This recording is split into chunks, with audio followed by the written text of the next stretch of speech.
Buenas niñas, vamos a las clases de lenguaje correspondiente a esta semana. La unidad número 1 se llama Nos comunicamos. El contenido 1.1 es el lenguaje oral y escrito.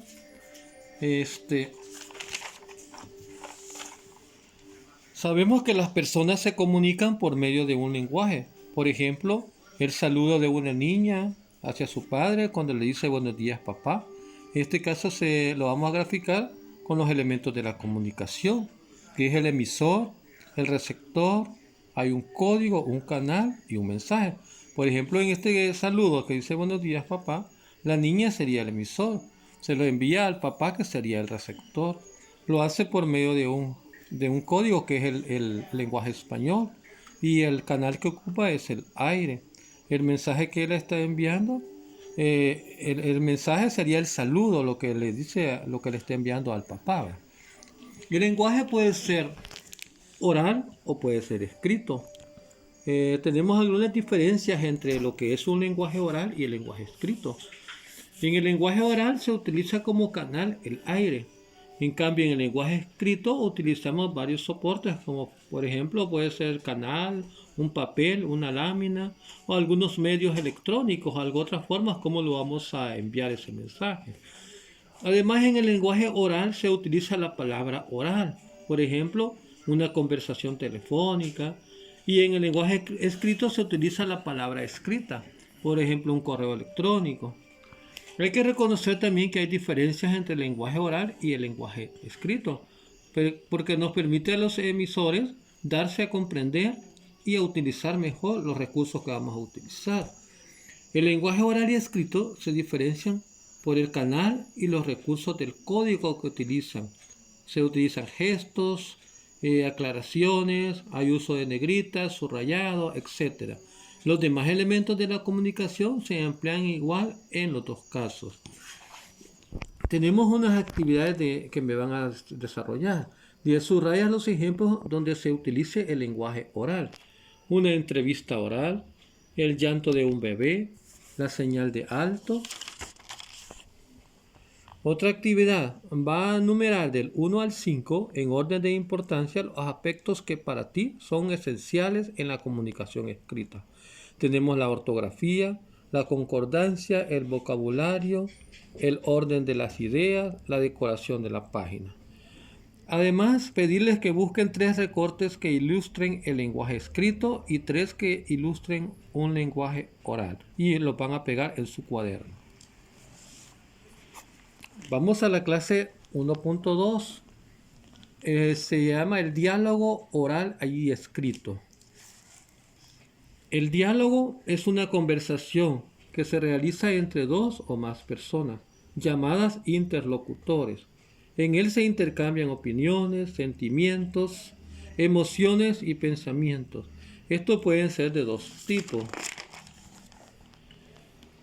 diálogo oral y diálogo escrito. El diálogo oral es muy expresivo, puesto que intervienen los gestos, la entonación y la actitud. El diálogo escrito es menos expresivo y es espontáneo que el oral. En el diálogo oral es espontáneo y se utilizan frases cortas y simples. En el diálogo escrito hay más tiempo para pensar antes de escribir y evitar errores. En cambio, en el diálogo oral se pueden corregir inmediatamente los errores. En el lenguaje escrito es muy utilizado en textos narrativos para dar vivacidad y autenticidad al relato. En un diálogo oral hay que tener presente la correcta pronunciación y entonación para que el mensaje se entienda. Un diálogo escrito se debe usar signos de puntuación, rayas, signos de interrogación y admiración y entonación para realizar una lectura que sea adecuada. El diálogo escrito se puede presentar de dos formas: un estilo directo, cuando el actor reproduce las palabras exactas de los interlocutores. Para indicarlo se colocan rayas o se encierran las expresiones textuales entre comillas. Por ejemplo, ¿qué hora es?, preguntó Salvador. Las 5:30, poco más o menos, respondió el cura. El estilo indirecto Acá el actor reproduce las conversaciones entre dos personas, pero no de forma textual. Es decir, el narrador es quien dice lo que las personas comunican. Ejemplo, don Porfirio decía que las ventas marchaban solas gracias a su buen carácter. Los signos que ayudan a darle expresividad a todo diálogo escrito son la raya y los signos de admiración e interrogación.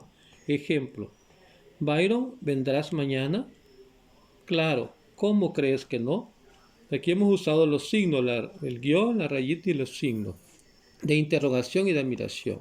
El diálogo puede ser oral o escrito. El primero es espontáneo y expresivo. El segundo presenta mayor oportunidad de revisar y corregir. Puede ser directo e indirecto. Actividades que me van a desarrollar en su cuaderno. Van a escribir un diálogo utilizando la raya y los signos de interrogación y exclamación. Esta otra actividad no, porque no estamos en el aula. Dramatizar en equipo con sus compañeras un diálogo sobre un tema de interés. Van a copiar en el cuaderno algunos diálogos. Hasta allí ya la actividad del segundo contenido. Vamos al tercer contenido. Dice partes y elementos importantes de los libros. La humanidad ha plasmado sus ideas en barro, en piedra, en pieles, papiro, hasta llegar al papel. En el siglo XV surgió el libro, que es un conjunto de hojas de papel impresas, pegadas, cosidas o encuadernadas por el lomo, acompañadas de cubiertas de cartón, tela o piel. Actualmente se pueden encontrar libros digitales, books. Acá tenemos un libro con algunas de las partes, la contraportada, la portada, cubierta, solapa, lomo y cuerpo. En el libro también se detalla el actor, la editorial, el país o ciudad y el año de publicación. En el índice se informa sobre el contenido. Leer requiere conocer cierta información sobre el actor y las partes del libro. Se requiere tomar en cuenta 4 partes de su estructura, además del desarrollo de contenidos. De esas 4 partes tenemos la portada. La portada es la primera página detallada el nombre, donde se detalla el nombre del libro, del actor y la editorial. La contraportada es la parte opuesta de la portada. Presenta comentarios sobre el libro. La introducción es la presentación del libro, su intención e importancia. Y el índice, que es la lista ordenada de los contenidos de un libro. Todas las personas tienen el derecho a informarse. Por ello, los libros están al alcance de todo el mundo en librerías y bibliotecas. Tenemos también algunos consejos cómo cuidar los libros. Hojearlos con las manos limpias y no comer mientras se consultan. No colocar objetos gruesos ni plantas entre sus hojas. Forrarlos, mantenerlos en lugares secos y cuidarlos de los insectos. Los libros son fuente de cultura e información. Sus partes, como ya vimos, principales son la portada, el índice, la introducción, el contenido y la contraportada. Veamos algunas actividades que van a realizar. Van a elegir un libro, van a identificar sus partes y lo van a dibujar en su cuaderno. Investigar cómo son los libros digitales. Exponer en la clase de las ventajas, esto no porque es en el grado. Compara los elementos comunes que tienen con el libro impreso, la portada, contraportada, el lomo, el índice y la introducción. Hacer un listado de los libros que te gustaría leer y reconocer las partes del libro. Con esto finalizamos las clases para esta semana, ¿verdad? De lenguaje.